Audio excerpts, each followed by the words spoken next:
Hey there, welcome back to another episode. In today's episode, I'll be showing you how you can premiere a video on Facebook. So then to begin with, open up a web browser. In and on the web address bar, type in facebook.com. Make sure that you're already logged into your account. If you're logged into your account, it's going to direct you to the Facebook page. Right on this page, go ahead and open up your page. As you can see, this is my particular page. So in order to premiere a video on Facebook, you need to scroll down to the bottom. You'll be able to see photo/video. So click on it. After that, you need to go ahead and select the post. So for that, you need to click on photos and videos once again, or click on the plus icon located right in front. Now you'll need to select the photo or the video. Now let's go with this one.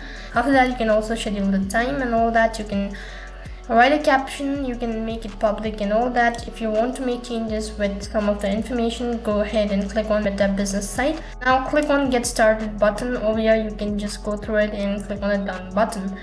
Now that you've done that, you need to go back to the same page, click on the post button. Now that the post has been added and that is basically how you can premiere a video on Facebook.